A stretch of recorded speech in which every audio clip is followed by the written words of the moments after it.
الحمد لله رب العالمين والصلاة والسلام على نبينا محمد وعلى آله وصحبه أجمعين. Here we back again with the talk, and inshallah the talk will continue for about 15 minutes. Then afterwards we'll take a break for about 4 or 5 minutes, and it is advised that the children leave the room because there will be a show of videos and some clips. So it is advised to take the children outside the room. And Abu Suhaib had another suggestion. Chicken out. Anybody who's scared, please don't complain later on that I'm scared, I'm going to have nightmares. So you children, I would advise, if you could take them outside when I say you're going to start the films. So I'm not going to start them now, inshallah I'll start them in a minute, about 15 minutes, we'll just continue the talk. But please, when I start them, don't complain to me that my child is having nightmares. I'm warning. This is something serious and this is something natural, it's being filmed, so I would like you please to take that into consideration. I could see here kids. For me, no problem, because one of the sheikhs here is going to be reciting on a possessed person. He's got his kid with him in his lap. So, like Pakistani teach their children to eat the curry when they are young, so they don't really care about the hotness of the food. Same thing, they train them, when they're kids. But the thing is, I'm just warning that don't please complain. And if we play with the rules of play in the rules of the English people, this is forbidden. This is banned from TV. Okay? Okay, we talked about the abilities of the jinn. Space they could reach. Now they could dive in the sea and the oceans. We skip the proofs for that. And they could build towers and buildings. We skip the proof for that for the time. Because I have to leave time for the Imran, inshallah, to give his talk in regard of how to protect ourselves from the jinn. And after that, despite all these abilities, they are still limited to what Allah permitted them to do. Allah says in Surah Al-Rahman, O assembly of jinn and men, if you have power to pass beyond the zones of heavens and the earth, then pass beyond them. But you will never be able to pass them, except with authority from Allah. Then which of the blessings of your Lord will you both, jinn and mankind, deny?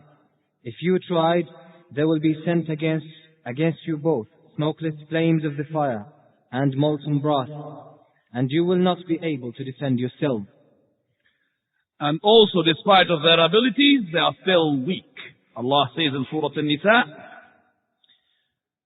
those who believe fight in the cause of Allah, and those who disbelieve fight in the cause of, and those who disbelieve and fight in the cause of Taghut, Satan.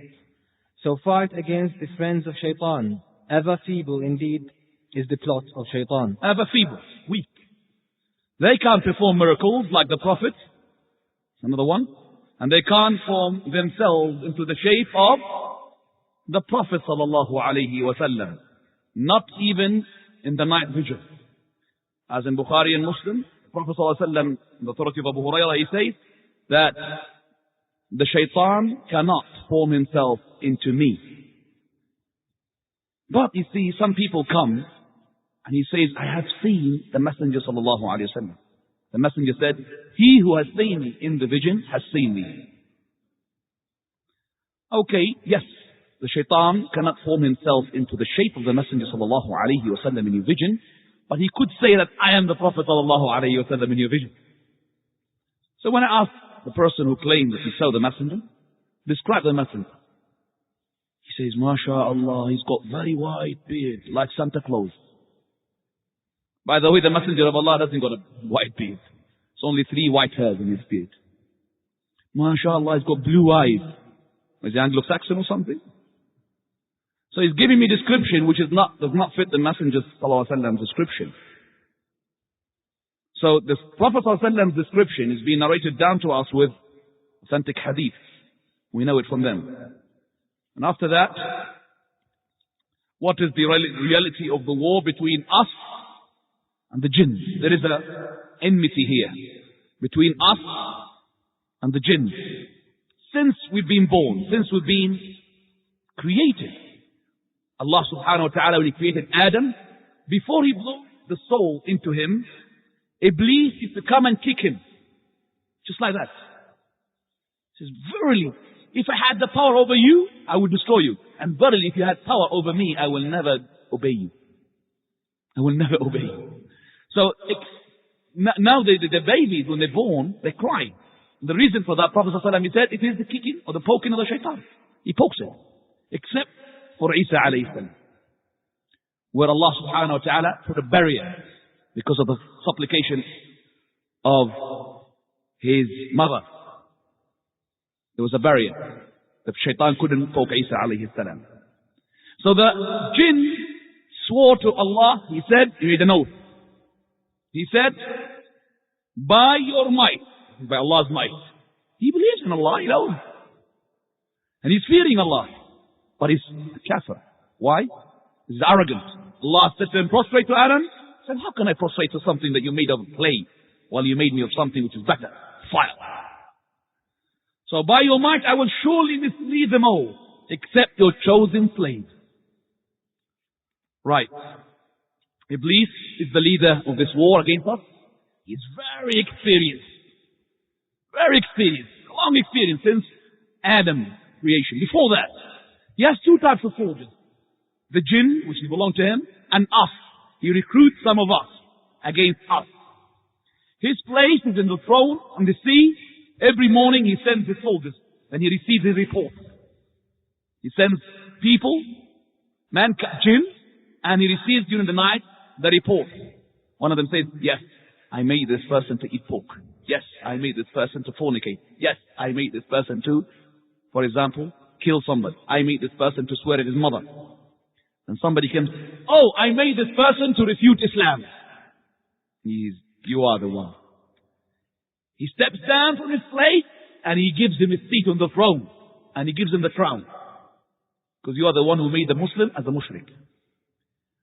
As for the one who comes with the news that I separated between the two couples, he would say, yes, you are. He will get the sort of reward. Yes, you are doing something. You've created problems in the house. But the best place is for the one who makes a Muslim as a kafir. Okay, what is the target of Shaytan? Of course, the target of Shaytan is to throw everybody in the hellfire. That's his target. Just to chuck you in the hellfire.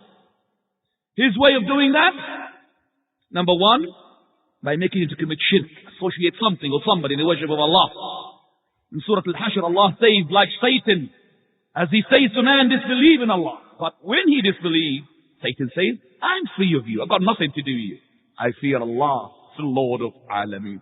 He says, the Lord of Al-Alameen. He as well tries to make us commit sin. Major sins, he starts with. If he can't, he goes to the minor sins. If he can't go minor sins, then he goes to make you abandon the good deeds. So first of all, major sins. If he can't, minor sins. If he can't, he will make you to leave the good deeds. Then he would make you, if he can't, adulterate your good deed while you're doing something, the charity of Allah, he makes you say, to do something to show people that you're paying charity. So you're not doing it for the sake of Allah. And then engage into too much permissibility, into mubah. Like for example, you really let yourself all the time, luxurious life and everything. He does this all the time. Why? Prophet ﷺ, he said, Shaytan sat down in the way or in the path of son of Adam when he wanted to become a Muslim. He said to him, why do you want to become a Muslim? And then you leave your religion, the religions of your fathers and grandfathers, great-grandfathers. So you disobeyed him and he embraced Islam. Then he sat down in the path of hijrah, migration. Why do you want to migrate? He says to him, you want to leave your possessions, your money, your wealth, your family. So he disobeyed him and he migrated for the sake of Allah. Then he sat down in the path of jihad. He said, what do you want to do in jihad? It's a waste of time. Do you want to kill yourself? So he disobeyed him and he fought in the sake of Allah. If anybody does this, verily by Allah, Allah will make him into paradise. Disobey him on those things. Right. As for the adulteration on the good deeds, there's a story of Abu Hanifa, which he says that, sorry, he says, well, we're not concerned if it's true or not, but it's been mentioned in the books. That a man came to Abu Hanifa because he had his money stolen or lost. He put it somewhere, he forgot. He went to everybody, to every fortune teller, to all, it's also, he couldn't really find his money. Then he heard about Abu Hanifa. Abu Hanifa is a scholar. So he said, maybe he will help me. He went to Abu Hanifa. He described in the matter, I lost my money, I can't find it. Can you help me, Sheikh? Abu Hanifa knew that this person is looking for a fortune teller, not for a sheikh. He said, okay, you'll find it. I'll give you a cure. I'll give you something to do. Go home. Sleep. Wake up in the last third of the night, that's before Fajr, which is much more difficult than waking before Fajr. And then do 2 rak'ah. Just sincerely for Allah. And verily, inshallah, you'll find your money. So the man goes home. The story says, the story doesn't mention if he slept or not. Maybe he didn't sleep. He stayed awake. In case he sleeps, he misses the third of the night. So he wakes up, or maybe he was awake, makes wudu, does the 2 rak'ah. Soon he started, Allahu Akbar. Yes, underneath the rock on the mountain. Left the prayer and started running towards the mountain. He found his money. Alhamdulillah, he got it. In the morning he goes in the Fajr prayer. He met the Sheikh Abu Hanifa. Jazakallahu khayran. Yeah, I found my money. He said, what did you do? He said, I started 2 rak'ah. As soon as I started, he said, Allahu Akbar. He remembered. So I left the prayer and I went to the money and I found it. Jazakallahu khayran. He laughed. He said, I knew that the cursed Shaytan will never let a person pray 2 rak'ah sincerely for Allah subhanahu wa ta'ala. He will make him adulterate his good deed. And I'm not saying this is a cure for everybody who loses something. He prays 2 rak'ah sincerely for Allah to find his. I'm not saying that. But I have witnessed that with my own eyes and I've heard it with my own ears. One of my friends, he said to me that he was looking for his, gas bottles. We have gas bottles. We don't have gas. We receive gas like here in England. We do have to buy the bottles from outside for our cookers, or, to cook. So the gas bottle, cost, a bit of fortune. £25 for us is a big money. So he put it somewhere. He forgot. He thought it was stolen. Because usually these people, they nick these things and to take them. So he looked everywhere. Now it's the time of the Maghrib prayer. The Maghrib prayer is short. He loses the prayer. So he said, oh, well, let me just do the prayer before I do it. The Shaytan is saying, go and search, you might find it. And no, I'm going to pray. So he started praying the Maghrib. He said, Wallahi, when I started just, Alhamdulillahi Rabb, in the cupboard, in the wardrobe, yes. And then, he continued to pray. The Shaytan made him just lose his concentration for a second. He put it somewhere in the wardrobe, and he forgot about it. He remembered only in the prayer. Again, I'm saying to you, don't use that as an etiquette. Whenever you lose something, you pray sincerely to Allah. But the Shaytan is eager to spoil and adulterate your good deeds. Okay, are they capable of harming the humans? They are, of course, capable of doing physical harm to mankind. Iblis tried once to harm the Messenger ﷺ. While he was praying, he threw some sort of a meteor, something like a flammable ball in the face of the Messenger ﷺ. And the Messenger said, I al'anuka bila'natillah. I curse you with the curse of Allah. I curse you with the curse of Allah. So he does do harm physically. He also, we said, pokes the baby when he's born.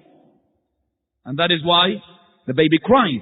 The istihada, the istihada of the woman, when her menses extends, for example, for days and days, then we say to her, she only has to stop praying, stop fasting for the period that she used to, have her menses.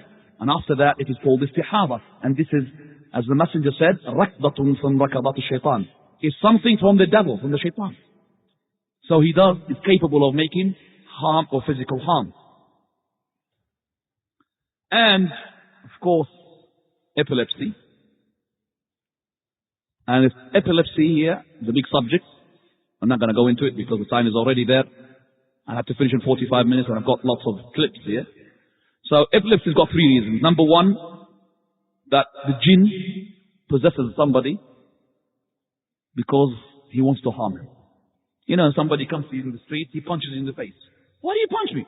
Feel like it. The jinn says, you know, he feels like it. Okay, number two, love. And this is very, very rare cases. And very, very hard to cure. Very hard. You can't separate between lovers. Very hard. So it's very, you need a lot of exorcism, a lot of recitation, lots of ruqya. And number three, no reason as well.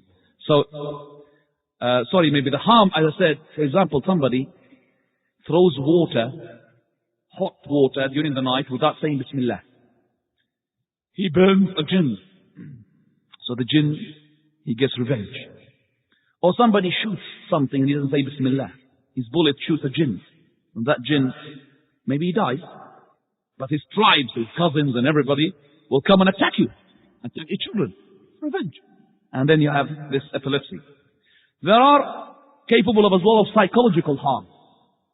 Like for example, to make the person to have nightmares.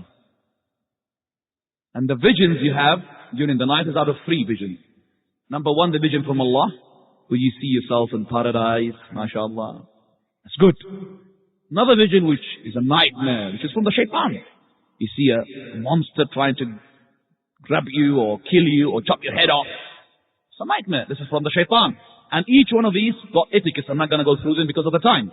The third one, which is something of your life. You eat curry, you dream about curry. You eat lentil, you dream about lentil. You want to, for example, to go to London, you dream about London's eye. Okay? So this is something not to do. We are concerned of the two, which is from Allah and from the Shaytan. Okay. After that, how can we protect ourselves from against the jinn? We'll leave that subject, so I'll just skip that and I'll say next. I'll leave that to the brother. And I go, how do we treat our person possessed by a jinn? Okay? I'll give you 3 minutes for me, myself to prepare my documentary films for you to take out the children, especially the sisters, please. Take out the children. If you don't want to, then blame nobody except yourself.